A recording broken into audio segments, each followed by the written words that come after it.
BJP प्रदेश अध्यक्ष पंकज चौधरी ने विपक्षी इंडिया गठबंधन पर जमकर निशाना साधा। उन्होंने दावा किया कि सत्ता के लालच में बना ये गठबंधन ज्यादा दिनों तक टिकने वाला नहीं है और इसके सहयोगी दल एक दूसरे की पीठ में खंजर भोंकने का काम कर रहे हैं। नमस्कार, मैं हूं आपके साथ शुभी शुक्ला। आप देख रहे हैं नेशन आप समाचार। बुंदेलखंड एक्सप्रेस वे के रास्ते औरैया पहुंचे प्रदेश अध्यक्ष का भाजपा कार्यकर्ताओं ने जगह जगह भव्य स्वागत किया। उन्होंने पंडित गेंदालाल दीक्षित और नेताजी सुभाष चंद्र बोस की प्रतिमाओं पर माल्यार्पण कर पार्टी कार्यालय में कार्यकर्ताओं और जनप्रतिनिधियों के साथ बैठक की। इस दौरान पंकज चौधरी ने प्रधानमंत्री नरेंद्र मोदी के नेतृत्व की जमकर तारीफ करते हुए कहा कि देश सौभाग्यशाली है कि उसे लगातार 12 वर्षों तक ऐसा नेतृत्व मिला है जिसने अंतर्राष्ट्रीय मंच पर भारत का गौरव बढ़ाया है। उन्होंने कहा कि पीएम मोदी लंबे समय तक लगातार देश का नेतृत्व करने वाले प्रधानमंत्रियों में नया इतिहास रच रहे हैं। वहीं इंडिया गठबंधन पर तंज कसते हुए उन्होंने कहा कि कांग्रेस और उसके सहयोगी दलों के बीच भरोसे का संकट गहरा हो चुका है।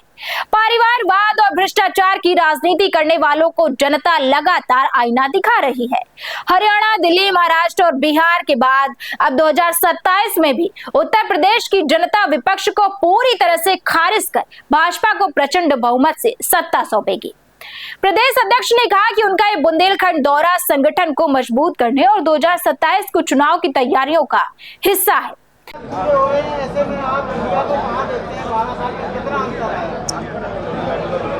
देखिए, हम सब बड़े ही सौभाग्यशाली हैं कि ऐसे नेतृत्व के कार्यकर्ता हम हैं जिन्होंने 12 साल तक लगातार और इस देश के सबसे लॉन्गेस्ट सिटिंग प्राइम मिनिस्टर के रूप में वर्किंग किया है। कल 10 तारीख है, कल 4399 दिन पूर्ण हो जाएगा जो भारत के इतिहास में पहले व्यक्ति होंगे नरेंद्र मोदी जी जो लगातार इतने दिनों तक काम किया। दूसरा, अगर 12 साल में अगर आप देखें तो चाहे वो जन कल्याणकारी योजना हो, चाहे इंफ्रास्ट्रक्चर का विषय हो, चाहे वो स्वास्थ्य का विषय हो, चाहे वो शिक्षा का विषय हो और चाहे अंतर्राष्ट्रीय मंच पे भारत का गौरव बढ़ाने का विषय हो, उन सभी क्षेत्रों में प्रधानमंत्री जी ने व्यापक देश में काम किया। जिस तरीके से यहाँ पश्चिम बंगाल में भाजपा की सरकार बस भैया तो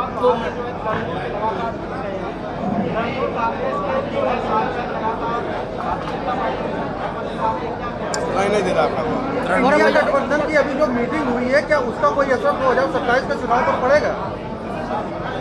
एनडीए अलायंस की बात कर रहा है। एनडीए अलायंस की बात जो आप कर रहे हो, अब हमको लगता है कि वो अलायंस बहुत जल्दी बिखरने वाला है। जिस प्रकार से कांग्रेस ने अपने सहयोगी डीएमके का साथ एक तरीके से पीठ में छुरा घोंपने का काम किया, जो 40 सालों से उनका गठबंधन था और केवल सत्ता के लालच में 1 मिनट में डीएमके को किनारे करके बीजेपी के साथ चले गए।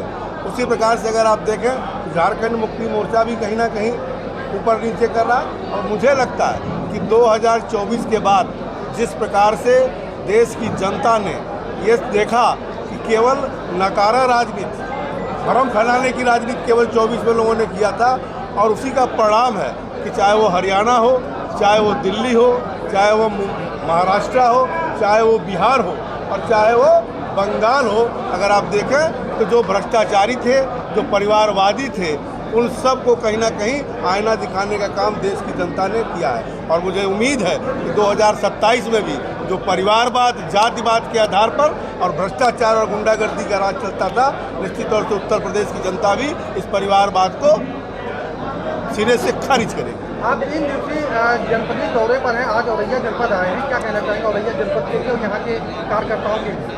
अध्यक्ष बनने के बाद मेरा 6 क्षेत्र में भ्रमण हुआ था, लेकिन कानपुर बुंदेलखंड का जो झांसी वगैरह बेल्ट था छूटा था, इस नाते मैंने बुंदेलखंड का दौरा लगाया और 3 दिन से लगातार मेरा काम है कार्यकर्ताओं से जाकर मिलना, कार्यकर्ताओं की बातों को भी सुनना और अपने बातों को भी उनको बताना। और जिस प्रकार का उत्साह मैं देख रहा हूँ, मुझे पूर्ण विश्वास है कि आने वाले 2027 में 2017 से बड़ी बहुमत उत्तर प्रदेश में भाजपा को मिलने वाली है। बस हो गया। और ऐसी ही खबरों के लिए हमारे साथ जुड़े रहिए और देखते रहिए नेशन आप समाचार।